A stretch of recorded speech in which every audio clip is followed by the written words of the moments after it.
Hi, Michelle here, Thrifting 101. Thanks for joining me today. Today I have a Salvation Army and Goodwill haul. Here it is.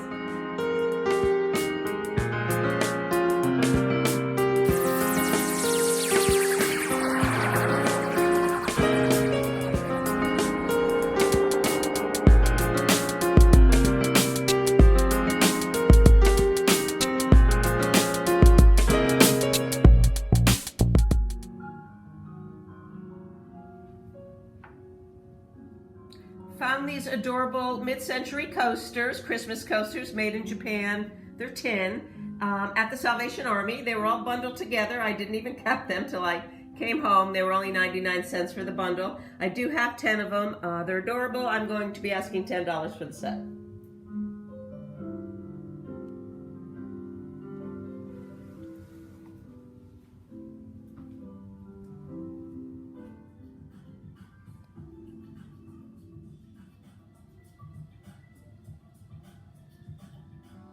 Green was half price at Salvation Army the day I went last week, and I snagged this whole set up right away. Paid $3.50 for the casserole, so 2-quart casserole, and the 2 jumbo mugs right here. They scream 1980s, and that's exactly what they are.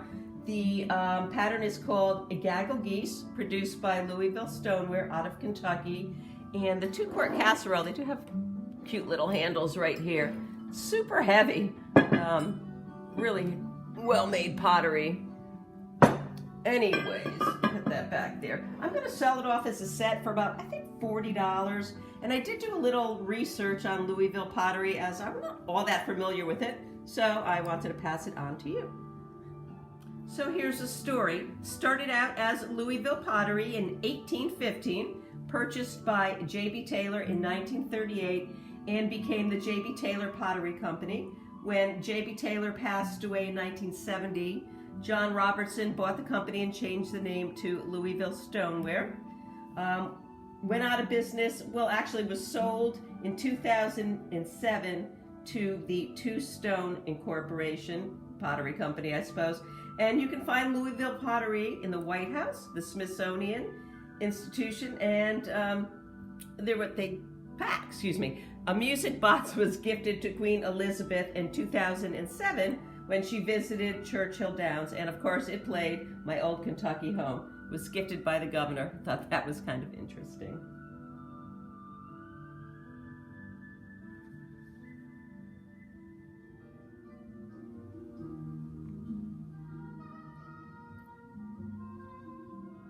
Again, Salvation Army had half-price Green Day when I went there, and I found these 2 gorgeous plates. They're made by Johnson Brothers, and the pattern is called Gray Dawn, which I think is really strange because they're a beautiful sky blue, and they're not gray at all. I have a 16-inch platter right here, and this one, I believe, is a 14-inch platter. Again, in really good condition.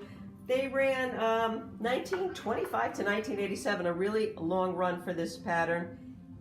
That back stamp, or these back stamps on here with the crown, date these to the 1940s. As I said, wonderful condition. I was debating whether to sell them, excuse me, as a lot or separately. I think I've decided to sell them separately, with the larger one going at $30 and the smaller 14-inch for $20.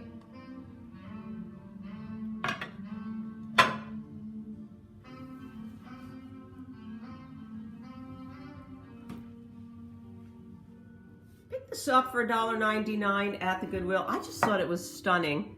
Look at that pattern right there. It's all roses and leaves with a highly relieved emboss here. And it's milk plus, obviously. I thought that it might be Fenton, so you know me, I went home. I did research after research after research. I couldn't come up with this anywhere. I'll show you the bottom. There's nothing on there. So after, what I usually do is after 4 hours or so of finding nothing, I do reach out to 1 or 2 of my vintage research groups, and thankfully somebody named Matthew knew exactly what this was, because I don't think I ever would have found it. It was produced in 1968, and only in 1968, and it is Fenton. It was made from a Verley's mold that Fenton had purchased, and Verley Glass Company started out in France, in northern France, in the early 1920s. By 1925, They were making art glass vases and bowls, and that's when they were actually called Verley's Glass. Before that, in 1920, they were part of the Society Halifax. I know that's wrong. They had a different name. Society Hall of Fame Francais, that's it.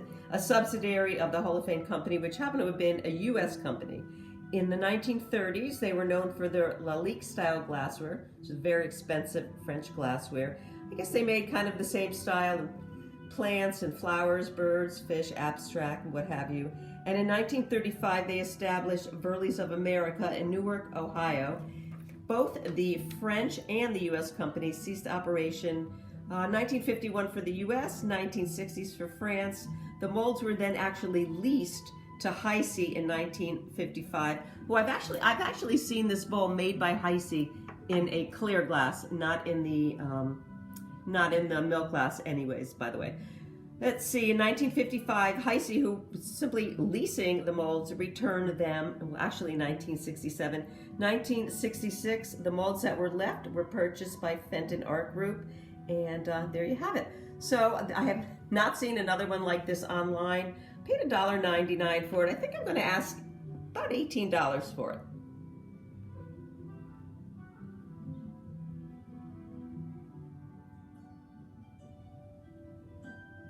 Was really excited to find this glass, Hazel Atlas sour cream half-pint glass at the Goodwill. Paid 99 cents for it.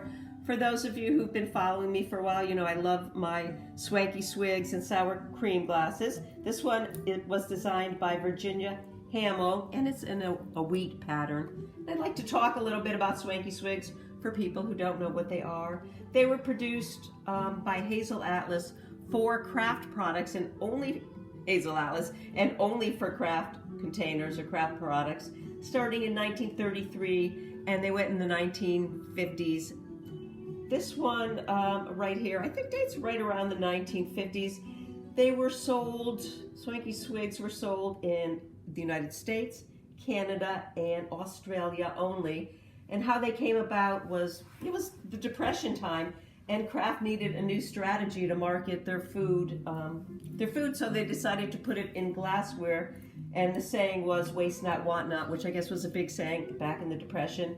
Was a really clever idea. The market strategy took off, and from there, that's what became all the character glasses you see and saw back in the day, the Burger King, the McDonald's, and whatnot. And that's a little bit about swanky swigs. This one sells for about $5. I don't know if I'm going to keep it. I might actually, I have so many, I might put together a couple of them and try to sell them off. Picked up this gorgeous vase for $4.99 at the Goodwill. It's Fenton and the Silver Crest line right here. And this is also a beaded melon, or melon, they're known by both names. It's actually a tulip vase, double crimped on top. Really, really nice condition. There's no logo on the bottom, so I know it predates the 1970s. They produced the Silver Crest line between 1942 and 1986, and they did change up their formula.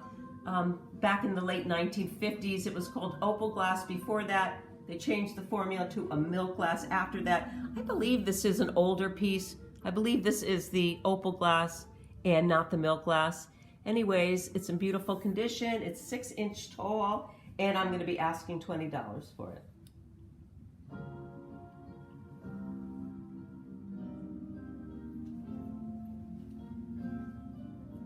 Love finding Fiestaware. Found these two platters at the Goodwill. I paid $3.99 each for them.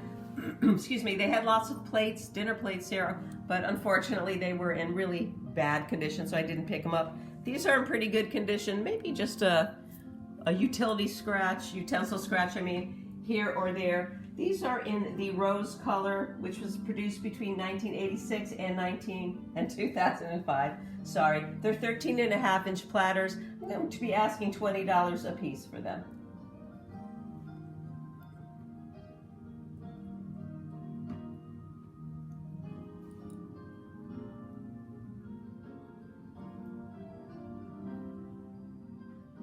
Picked this up for $1.99 at the Goodwill. Beautiful condition, good replacement dish for somebody. It's a 9 inch, obviously it's a lilac, which are my absolute favorites. It's a 9-inch salad or dessert plate. They did come in lots of different colors. Made by Princess House, 2007, 2010, the pattern being Vintage Garden. And they sell for about $10 a plate in this condition, which will be what I will be asking.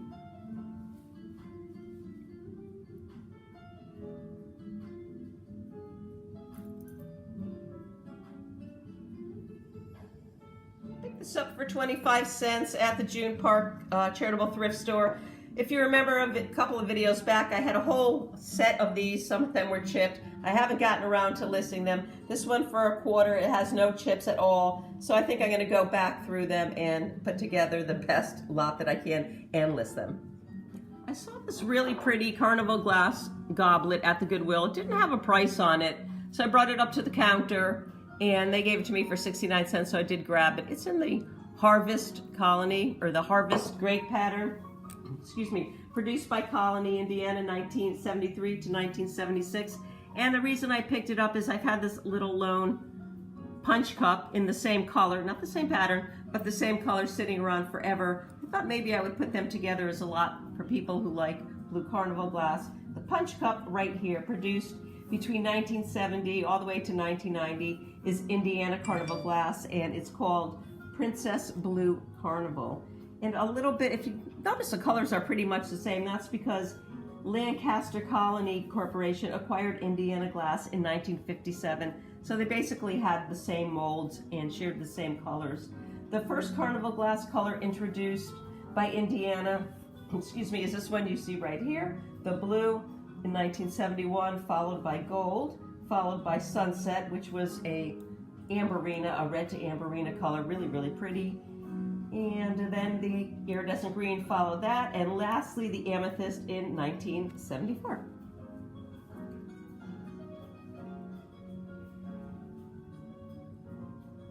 Thanks as always for watching. As you can tell, I'm having trouble with my voice today, so I'm just simply going to say, don't forget to leave a comment, and we'll see you again real soon. Bye.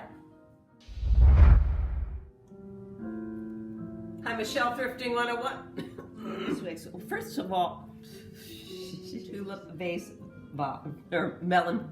No, it's not.